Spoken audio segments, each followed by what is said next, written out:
All right, you know those businesses where it's so obvious that it was gonna work? Like the brand's perfect, the product is perfect, and like it was just inevitable that it was gonna work. Whenever I see those types of companies or brands, like I always say that I want one. I want something like that. And it's not that they're easy businesses to run, like any business is gonna be hard in its own way, but I think I have an idea for one.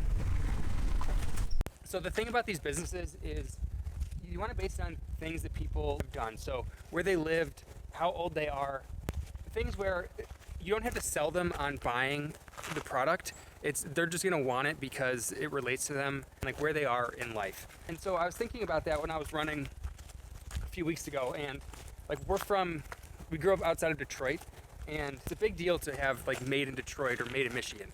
So I was like, how do I incorporate that for the people who live here? And I also thought, okay, my mom is a seamstress. She does like custom upholstery, pillows, drapes, like whatever. And I thought, oh, how can I use that thing with her and build a business with this?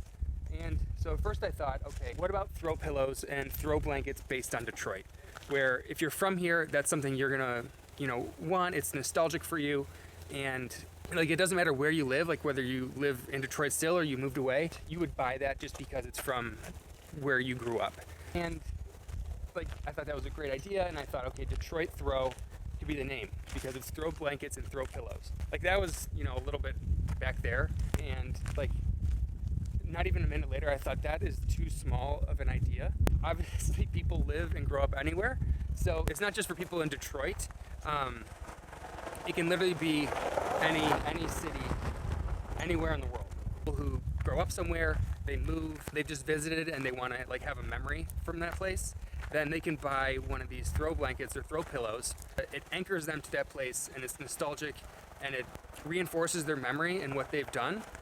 And so I thought, okay, that's an even better idea, but I'm sure that citythrow.com is already taken. And I thought of Detroit Throw, I bought the domains immediately. And so then I like pulled up the thing again, and citythrow.com was available. And so obviously I bought that immediately too. And that's how this like brand came to be.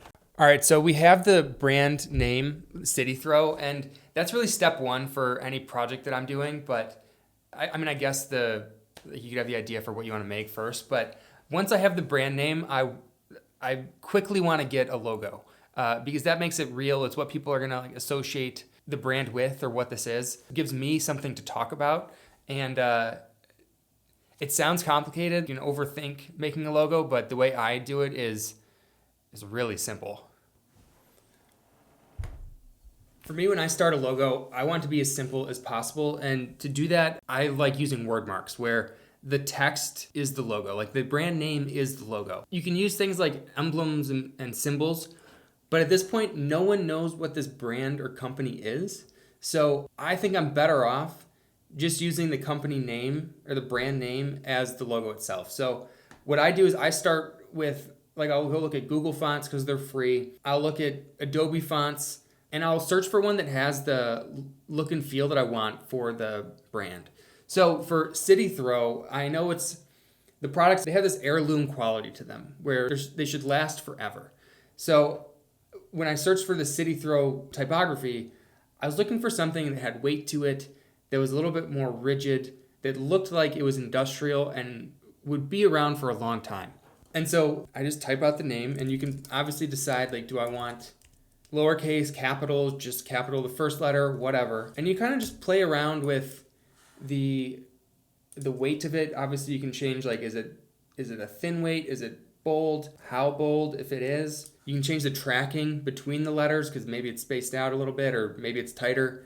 But I don't do anything complicated where it's going to be hard for me to replicate this or it's going to be more of a challenge to get people to recognize it. I just want the brand to be unique enough that it stands out, but not so unique that it's like forgettable. You can for sure overdo this. So I found the font I want for this the other day, and now all I'm doing is playing around with like the weight of it and the tracking between the letters, because another thing you have to think about is this logo has to work very large and it also has to work really small. I guess that's another reason I like using word marks, is because they're so adaptable to the environment they're in. The last thing you want is to have some logo or brand that only works in the things that you design for it, but nowhere else, because your brand's always gonna show up in places you never expect. So I'm just gonna play around with some of these, like the weight and the tracking, and get it how I like it. And then, I mean, that's it. No one's telling me either that I can't change this later. It's just what's good for right now. And that's what I like about how I approach logos and designing brands is it gives me a starting place, and I can adapt it later, and I'm not gonna get hung up on making sure it's exactly perfect forever. It's just gonna be right for right now. All right, I'll show you what this is looking like. So here's where I was just messing around with like the spacing and the size, and then here you can see like I wanted to make sure it worked small, worked like this, and then also sometimes it's gonna have to be like stacked. That's where we're at. City throw. And then I've been working on spacing for like implementing some of the product. So, sneak peek.